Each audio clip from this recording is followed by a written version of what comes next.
Yeah, it was a super cool experience. Our customer came to us with a picture of the existing assembly.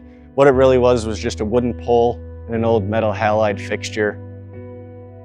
They wanted to keep the same theme, the aesthetics, but they wanted to upgrade it with an LED fixture and an aluminum pole. So I took that picture, I sent it over to our design team, and within a day we had a quote and concept card back to the customer.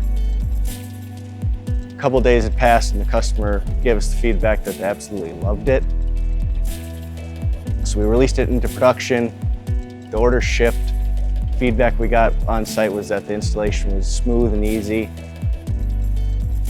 I really enjoyed being a part of this process and bringing the concept to reality. It's another great example of Will Studio's custom capabilities.